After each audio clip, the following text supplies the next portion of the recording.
Mike in Manhattan, you're on WOR. Hi, Barry. How you doing? Fine, thank you. I totally agree with you on this point, as I usually do with most points that you bring up. I think that this kid should be flogged. I totally agree with flogging. I think it should be brought into America again.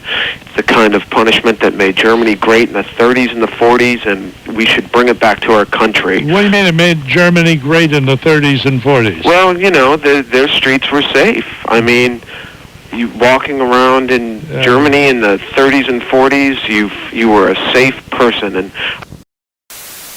probably would end up dying of heart failure during boot camp. But then the ones that lived could possibly.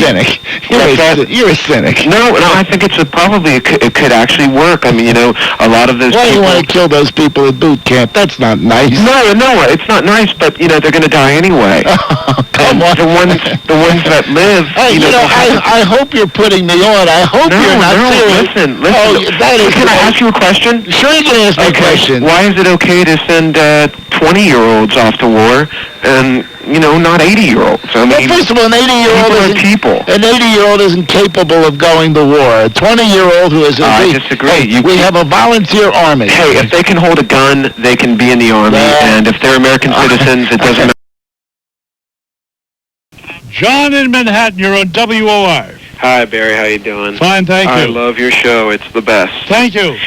Basically, I just wanted to comment about the woman who was speaking about the Pope celebrating, honoring the Holocaust. Yes. Well, how about when Kurt Waldheim, came to the Vatican?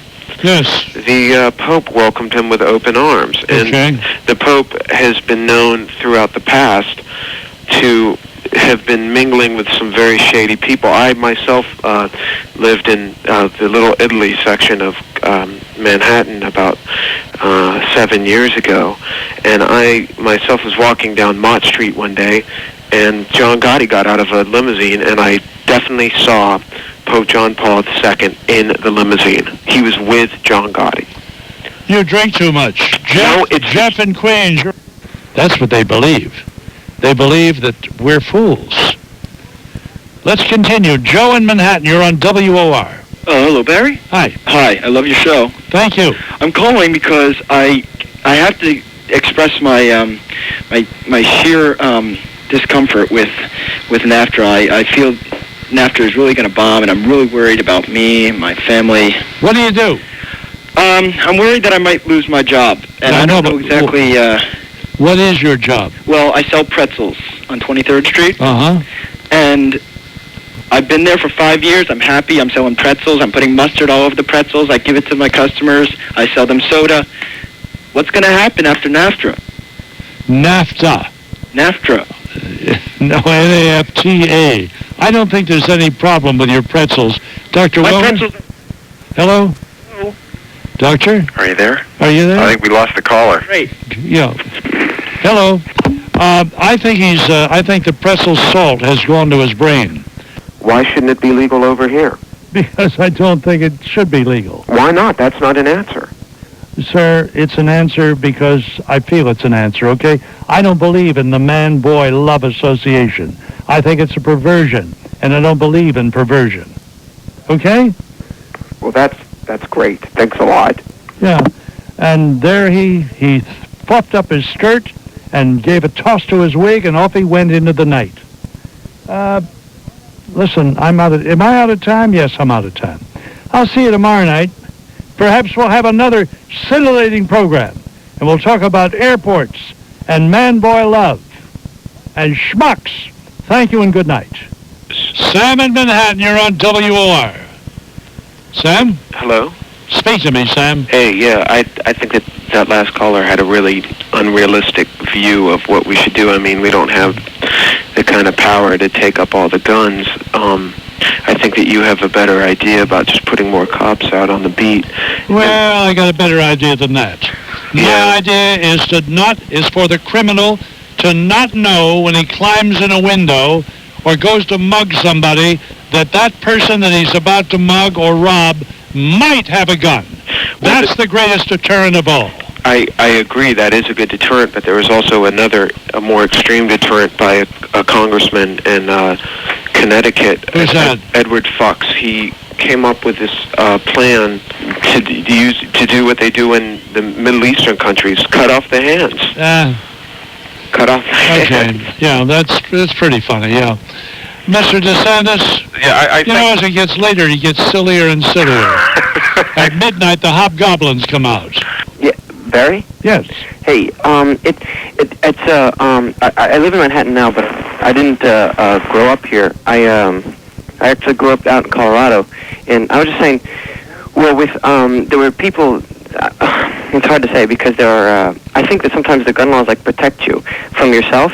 I don't agree because I grew up. Okay, I remember the guy was talking earlier about that people who are trained to use guns would be better with them, right?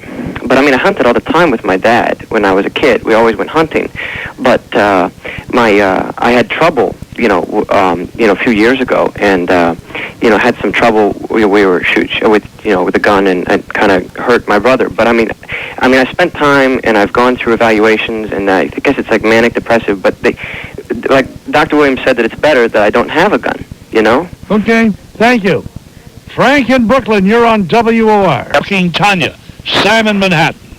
Yes, Barry, I just wanted to say that a lot of people are saying because Tanya had a plea bargain that she's automatically guilty, but I've heard other theories about the whole case that possibly CBS might be behind it, the attack on Nancy Kerrigan, because they knew that it would stir controversy, therefore allowing the ratings to go up, which indeed happened. And I was just wondering what you thought about this. I think you're nuts. Me? Yeah. Okay.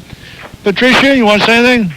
Well, I don't know why she'd plead guilty to something she wasn't guilty No, of. but did you hear the theory about... No, the CBS theory, no. I agree with you. I think he's not. I got another. Nostradamus is a busboy. Yeah, exactly. No, I agree with you on that one. Unbelievable. And then he got insulted. Yeah. You'll see him on the subway. And he better stop what he's doing because he'll go blind. I just don't think it's credible. But isn't it amazing? I'm not sure whether I heard this before or not. People have joked about it because the ratings were so good, but I don't know what to say. It's not a credible theory. Tommy in Manhattan, you're on WOR. Yeah, I wanted to respond to your last caller talking about putting all of us druggies on Devil's Island. Well, I am a drug user, and I love drugs. And hey, how about this? How about we put all the non-users? Because everybody uses drugs. Caffeine, nicotine, these are drugs, are they not? Alcohol. Yeah. And the forefathers of our country were potheads. Washington, Jefferson, Lincoln. Where'd you learn that? In school, and I read a lot. Yeah, well, I read a lot of books, too. I didn't read any of it. Tell me about it. Of course. You want to know why you didn't read about it? Why? Because they don't put it in the textbooks. Well, where did you read about it? I read about it all over the place. You had this little woman comes in with special books. No. There are certain writers who are not as popular because of their views. And the fact of the matter is that Washington did have subsidiary crops where he grew marijuana. So did Jefferson. It's a part of our culture that we don't even know. It's a part of our history. Is that pot or hemp? Hemp, pot, whatever. They were getting high. They were loving it, Barry. Yeah. And Barry, let me tell you something. I think you need to get stoned every now and then. It's a great thing. I tell you one thing, before a call like this, I think I'll try it. Thank you. I'm out of time. Beautiful. I'll see you on Monday night at 11:05. It's 10, I'm sorry.